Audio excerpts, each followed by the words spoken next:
Hi there. I'm just wanting to try and do a little video, and I want to talk about the ego, and what it is, and this will also lead to talking about the self, because that's what the ego ultimately is.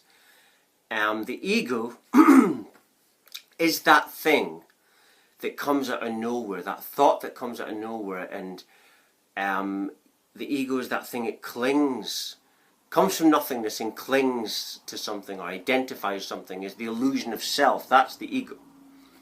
And the self, like I say, is an illusion because everything must come from nothing originally. Even your separate God, which is, religious God, whatever, which is just a story made up. No one knows is true. But even that has to come from nothing. So nothingness, everything must come from that. But the ego is the thing that comes from nothing, and because it knows it doesn't exist, this is why the ego is based on fear, you see.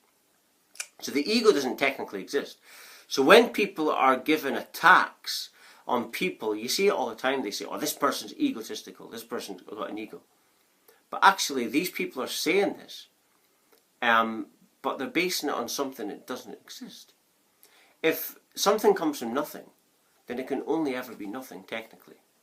You don't have to be Albert Einstein to work out that. That if something comes from nothing, then it can only ever be nothing. Right? It can, at best, nothingness must be a sort of like dreaming power or something.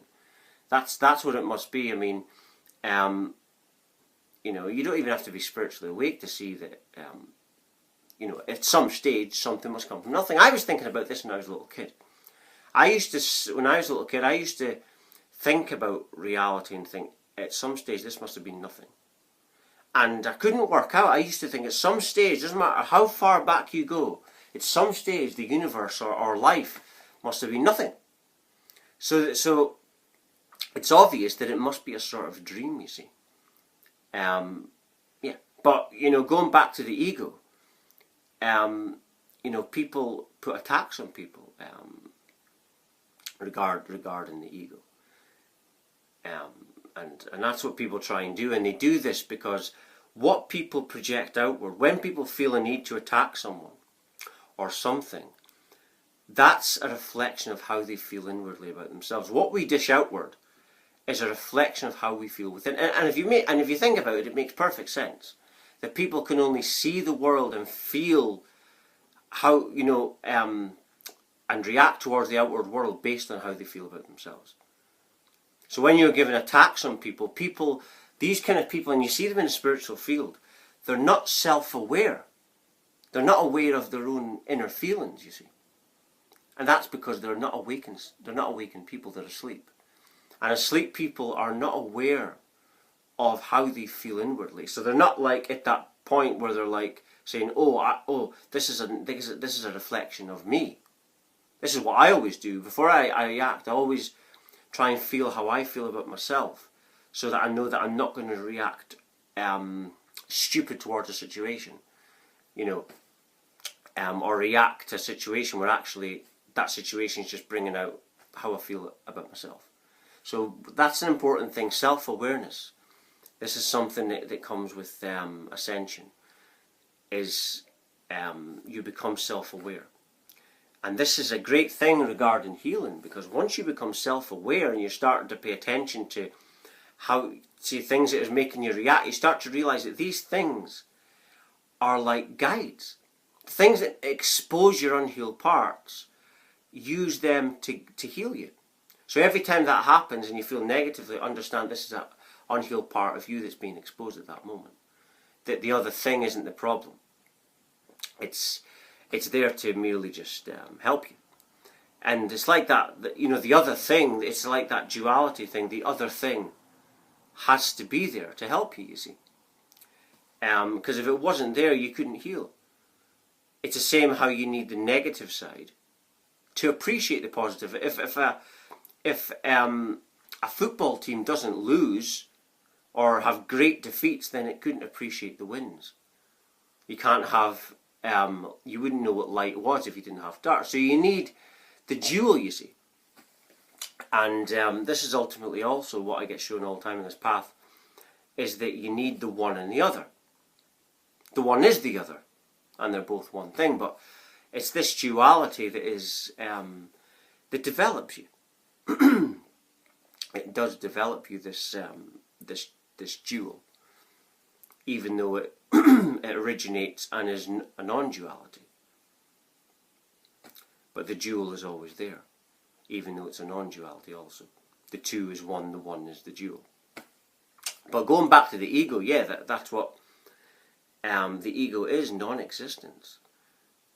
People identify with stuff, even scientists identify with things when, if everything comes from nothing, if everything originally comes from nothingness, as is proven in science also, then you can't really exist then.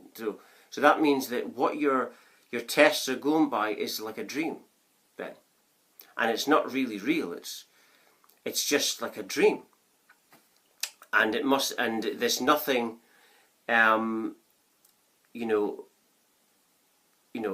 obviously is aware of itself. Everything is infinite awareness, you see. And yeah, so nothing really isn't nothing. It's sort of like an infinite dreaming state of awareness, infinitely going on. But that's all. But that's logical. You don't have to be religious. You don't have to be spiritual. You don't have to be scientific to see that everything must come from nothing. So that's why it's stupid to really go by anything really, and don't take it too seriously, because it can only ever be an illusion within a dream. And you don't take dreams seriously, because they're illusions. It's all an illusion, you see. Like the ego, as well. That's that thing that comes from nothing and thinks it's a self, but you came from nothing. So that means if you came from nothing, then the ego's telling you lies. That means the ego also doesn't exist, and this is why the ego part is in a constant state of fear, is because it knows it doesn't exist, and it doesn't want you ever finding out this little secret. It doesn't want that.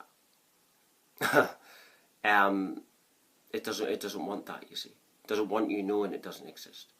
And that's the thing. That's the thing that the ego is what identifies with something, a new idea. And then sometimes you'll change your mind, and then that ego will change its thing. So that idea you've had before is now non-existent. So if it can be non-existent once, then that means it's always non-existence. But like I say, everything must be a sort of dreaming of its existence. Because nothingness is infinity, so that's what nothingness must be, you see. So before identifying with something or labeling things, understand that everything must come from nothing. So when you think of that, then that means everything can only ever be a dream. So that's why I don't take things so seriously.